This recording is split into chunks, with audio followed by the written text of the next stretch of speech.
There are certain verses in Scripture that are powerful but often misunderstood. They are quoted frequently, shared widely, but rarely explored deeply. One of those verses is this: "For to me to live is Christ and to die is gain." Philippians 1:21. At first glance it sounds profound, but what does it really mean? Is it about death? Is it about sacrifice? Is it about devotion? Or is it something deeper? Because when you truly understand this verse, it changes how you see life and how you approach everything. To understand this statement, you must first understand the context. These were not casual words. They were written by the Apostle Paul while he was in prison, not in comfort, not in safety, but in chains. His future was uncertain. Execution was a possibility, and yet in that condition he made a declaration: "For to me to live is Christ." This was not theory, this was conviction. Paul was not speaking from convenience, he was speaking from us. Break it down. For to me. This is personal. Paul is not speaking generally. He is not describing religion, he is expressing identity. He is saying, "This is how I see my life."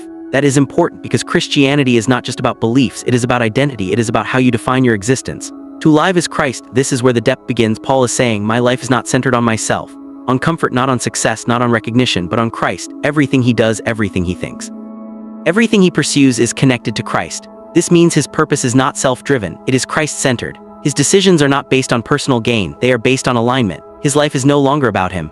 It is about representing Christ. But what does that look like practically? It means that Christ becomes your reference point. Your values come from him, your direction comes from him, your purpose flows through him. It means your life is not divided into spiritual and personal.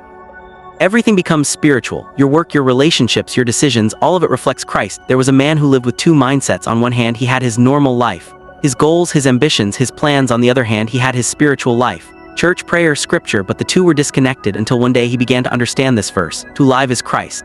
Everything changed. He stopped separating his life, he began to integrate it. His work became purposeful, his decisions became intentional, his actions became aligned, because now Christ was not a part of his life, Christ was his life. Paul continues, and to die is gain. This is where many people struggle, because it sounds unusual. How can death be gain? But Paul is not speaking from fear, he is speaking from perspective. To him, death was not loss, it was transition, because his entire life was centered on Christ. Death simply meant being fully with Christ, no limitations, no suffering, no separation, just complete union.